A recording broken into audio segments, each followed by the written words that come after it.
Mike Bohn here in Riyadh with Eddie Hearn. Of course, he was promoting this huge fight on Friday night between Francis Ngannou and Anthony Joshua. Just finished the press conference, the face-off. What was your biggest takeaway from tonight? That Ngannou is huge.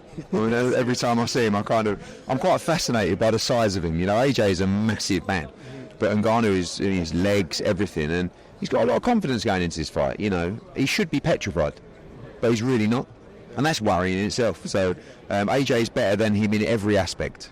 But he's very strong, he's very powerful, and he punches very hard. And in this division, that can get you to victory. You've covered countless boxing matches. What Francis is doing is a little bit unique here, obviously. Is there such thing as beginner's luck? Is there like maybe any element of that? No, not at this level. You know, I think that I was, you know, a lot of the guys from the MMA world were telling me he was going to do this, Ariel particularly in his debut. I said, not a chance. I said, it will be embarrassing. And already done. I thought he won the fight. You know, dropped Tyson Fury.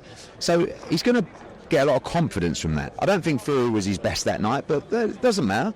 Even a poor Tyson Fury is a world-class heavyweight. So it's going to be interesting to see how he's improved. AJ's a different beast. Fury and AJ have got different attributes. AJ's very fast and punches very hard. And it'll be interesting to see. You know, Fury said to me last night, I hit Ngannou hard, and he didn't move. And I was like, oh. So we're going to see if he can stand up to the speed and power of AJ. Okay, so since you mentioned last night, we talked to Francis, we talked to AJ. They both gave their sides of the little thing that happened between Francis and Tyson. What did you see with that? I saw Francis Ngannou walk into the room, and I saw Tyson Fury go straight up to him and, as we say, stick it on him. And he said, I've got something to talk to you about. Francis, it was a bit because he's not really confrontational, you know, Francis. And Fury went, you call me a coward? And he said, what? He said, you call me a coward? Do you think and Francis was a bit like, is it a joke? I don't know. But Fury, you know, he sort of doubled down, you know, and he did stick it on him. And then after it went on for a bit, maybe after a minute, it was kind of, I say broken up, but there was definitely a few people standing by. I don't know what they would have done. Right. And Francis said something up there, which is, I think is very, very true. Like, I was talking to people about the incident and going, wow, can you imagine if it would have kicked off then? Like, I wouldn't fancy Tyson Fury's chances. Not in that moment, at this distance, you know. And he kind of said that, didn't he, Ngannou then? As if to say, you're lucky it's in a boxing ring. And, yeah. I'm glad AJ's fighting him in a boxing ring on Friday night. Yeah, is there, I mean, I know in combat sports there's always the element of like, you want to set up your next move to make it bigger, but do you feel Francis at all? I mean, he's bickering with Tyson in the front row here. Like, is this a slight to AJ a little bit? No, I like that because, you know, you want someone to drain their energy, you want someone to lose focus. AJ's just looking back, laughing at this and go off and get some rest, you know. It's twice now in 2 days that Francis's heart rate would have just gone up a little bit and just been a little bit, you know, and that drains you as an athlete. And I thought it was very honest in his talk about the 10 rounds. You know, yes, I did struggle. I don't know anyone that doesn't. And he will struggle with the distance on Friday night. If AJ fights at a fast pace, there is no way that Ngannou can go the distance.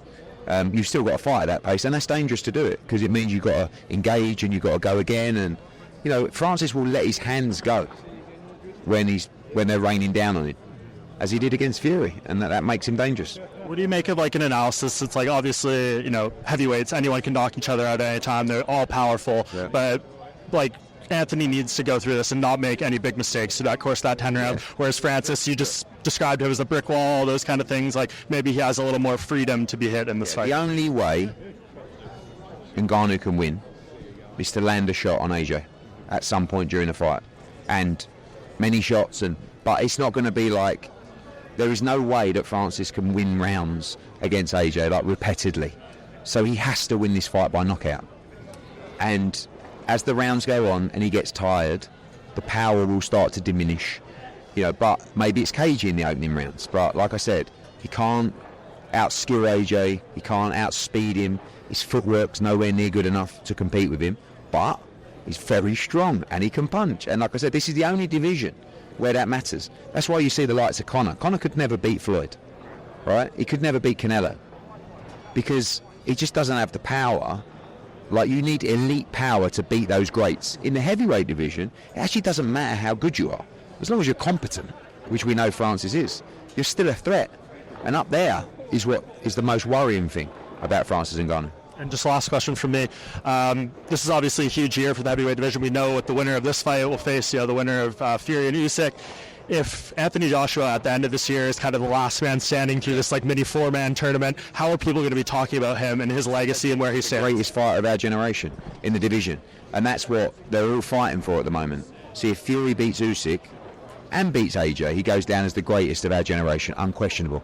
If AJ beats, obviously he's got to beat Ngannou, but if he beats Fury and becomes undisputed, he goes down as a greater generation. And I'm telling you now, if we get through Friday, which may be our toughest challenge, he's going to do it all. And he'll beat Fury. He'll knock him out.